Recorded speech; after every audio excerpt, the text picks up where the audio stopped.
So is a I really like these helmets for the price point, and they look real slick, and you can get them in gray, which is a good, you know, some of the whitewater gear is like the rock climbing gear in bright colors, but more about that later. And then it's got Velcro on it and a GoPro mount, yeah, and various other ways to secure um, my headlamp, and then Velcro for patches. And it has the chin strap really cups the chin, so you can mount whether it's GoPros or whatever on it, headlamps. Some of the bigger caving style ones with the battery packs in back. But once you have that helmet that really cups your chin, it is then a stable platform to mount things on. Doing it the other way with the just going under the chin, those aren't as stable, and it also will stay on your head better through multiple impacts. And then, for a headlamp, I'm bringing my Petzl Pixa 3 headlamp, and it's because we'll have night scenarios and night operations in the training, and so this is a pretty powerful headlamp without getting too big, and it's very durable. It is submersible up to a point, but it's a very good headlamp that takes AA batteries, which are pretty common.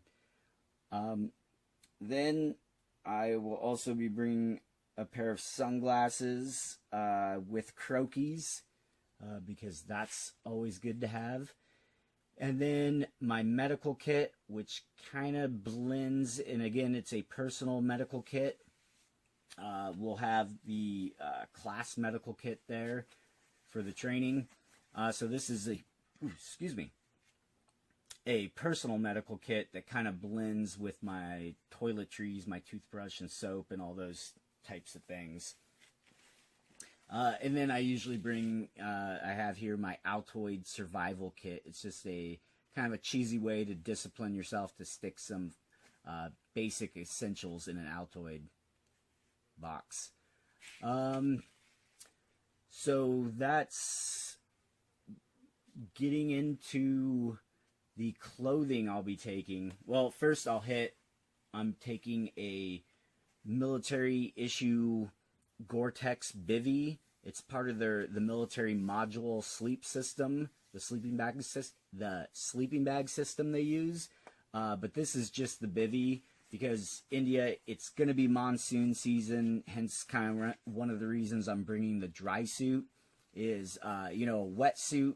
Yeah, it's not going to be, it should not be that cold. Even some mornings we're going to be in the water. And like I said, night scenario will be in the water at night. So, you do need some sort of thermal protection, even though it's India, it's tropical. But with it being monsoon season, with monsoons you get heavy rains. With heavy rains you get flooding, and in places, it doesn't matter where, if you're in, a city or a rural environment, you get pollutions in the water, even in farm environments with different fertilizers. So flooding just causes a hazmat situation. And so with it being the third world monsoon season, I'm bringing a dry suit just to have that barrier to protect me so I don't come back being sick or with a skin rash or something like that. And that can happen anywhere. It's not just the third world. Like I said, flood conditions, you're going to get a lot of contaminants, hazmat in the water. And so on that note, I'll start with my base layer of my clothing, and I'm bringing a super lightweight base layer, top and bottom, to go on those early mornings and in those night scenarios, to have on under my dry suit, and also have a layer there so my skin's not just on the inside of the dry suit, and something to wick away the sweat as the dry suit gets a little damp. So base layer, top and bottom. Then I'm bringing a Gore-Tex shell, top and bottom.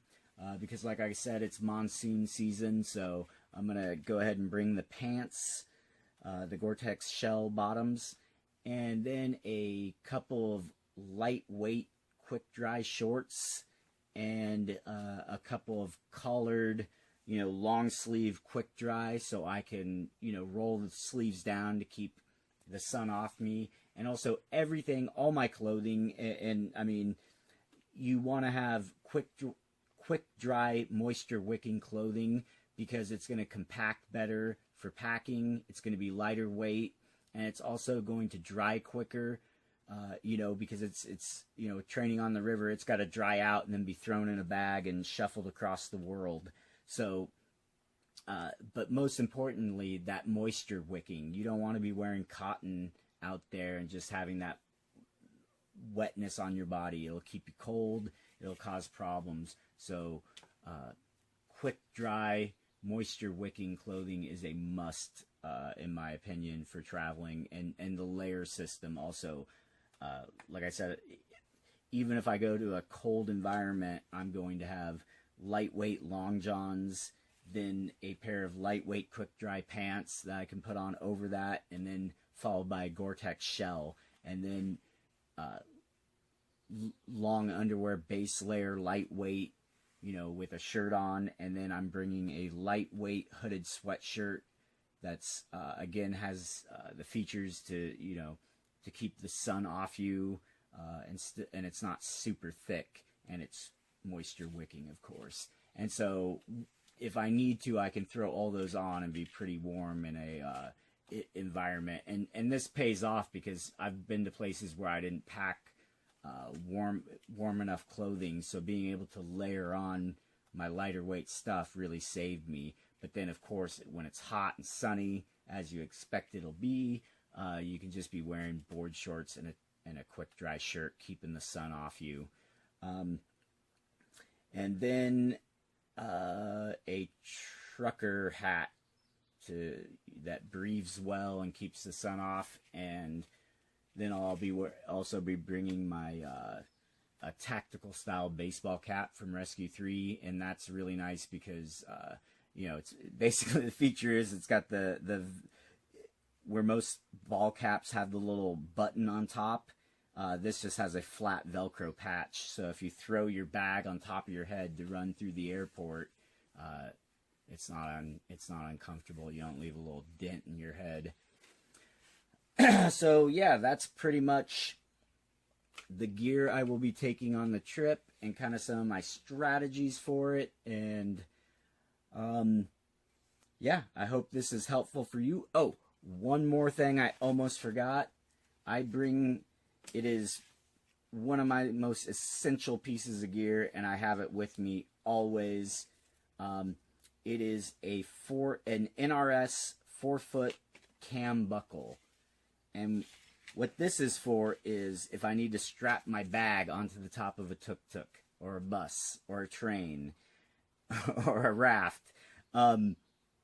If I need to stick a sleeping pad on top of my main bag, I have this as an extra lashing little cam buckle to have, which is always useful. And then I use it as a belt because it's super adjustable. The 4-foot length one is perfect as a belt, and it's useful to strap things down. And I think it's the coolest thing ever. I met a raft guide in a Swiftwater class through Southern Oregon University. I was helping them put on a course, and one of the students was a raft guide, and she was wearing one of these as a belt, and I was like, that's the coolest thing I've seen all day. So it is quite useful and quite stylish. So that'll be the final item I share with you guys on my pack list for India. So I hope you were entertained. Again, I am Swiftwater Rescue Instructor J. Brett Turnbull. This is Safety Not Guaranteed podcast, and you have a great day, and I will talk to you